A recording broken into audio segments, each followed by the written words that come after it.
Shalom, selamat pagi. Perkenalkan nama lengkap saya, Semidortia Pengguam, NIM 102-2022-009, kelas A semester 1, mata kuliah profesi pendidikan, Prodi Pendidikan Kristen Anak Usia Dini, Fakultas Keguruan dan Ilmu Pendidikan Kristen. Di sini saya akan meresumkan video saya tentang anak usia dini berkebutuhan khusus dan pendidikan inklusi. A. Istilah dan konsep anak berkebutuhan khusus. Menurut Warnock, pendidikan berkebutuhan khusus menerangkan pendidikan bagi anak yang menyimpang dari perkembangan normal.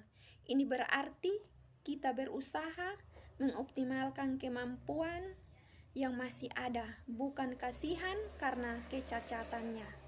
Penting ditegaskan bahwa kategori anak berkebutuhan khusus adalah anak yang mengalami hambatan perkembangan fisik, perkembangan kognitif, perkembangan intelektual, bahasa, emosional, sehingga membutuhkan pelayanan pendidikan secara khusus. B. Mengenal jenis anak berkebutuhan khusus. Anak berkebutuhan khusus ada banyak jenis dan derajat, menyimpang berbeda-beda, ringan, sedang, berat.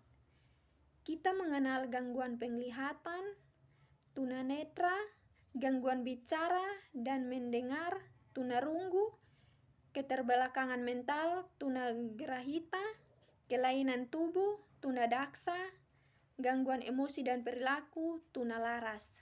Termasuk anak berbakat pada dasarnya. Gangguan-gangguan itu melibatkan intelektual, bahasa, emosi, sosial, dan fisik motorik.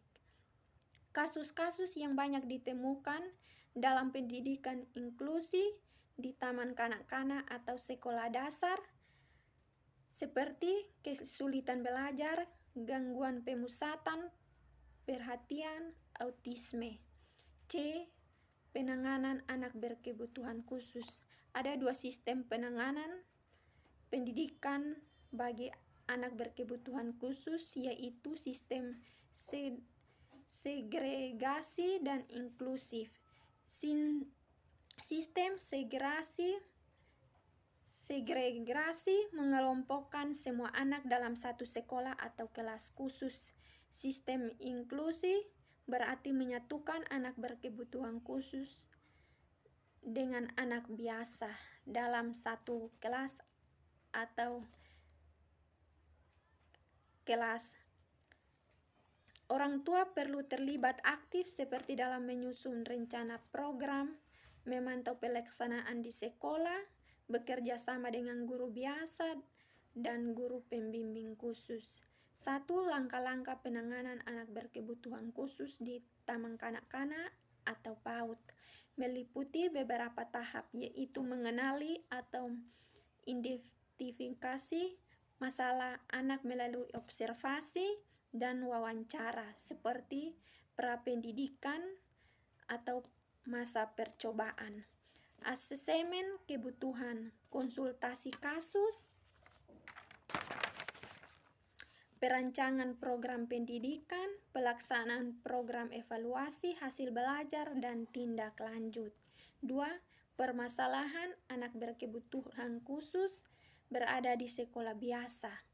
Permasalahan yang kami catat selama menyelenggarakan kelas inklusi terutama terjadi awal pendidikan, antara lain anak berkebutuhan khusus mengganggu di kelas dan belajar anak lainnya, berlari di sana kemari, sulit diam, suka merebut mainan anak lain, keluar masuk kelas. 3. Perilaku adaptif. Masa perilaku adaptif yaitu ketidakmampuan menampilkan perilaku sesuai pada umumnya. Misalnya, jalan-jalan di kelas ketika anak lain asik belajar, berteriak-teriak di kelas. 4. Prinsip-prinsip penyelenggaraan inklusif bagi anak berkebutuhan khusus usia dini. Kerjasama perilaku mencontoh, penerimaan, dan kehangatan. 5. Rasio anak berkebutuhan khusus dengan anak lain. Dalam sistem inklusi, rasio anak berkebutuhan khusus dengan anak biasa dalam satu kelompok di taman kanak-kanak atau PAUD atau SD harus ditimbangkan. Yang utama ialah pertimbangan derajat, hambatan atau gangguan setiap anak yang diterima. D. Program kegiatan belajar. 1. Program belajar di kelas reguler. 2. Program belajar di kelas individual. E. Penyusunan program inklusi. PAUD yang membuka kelas inklusi sebaiknya menyiapkan guru pendamping. Sekian dan terima kasih. Kiranya Tuhan Yesus memberkati. Shalom.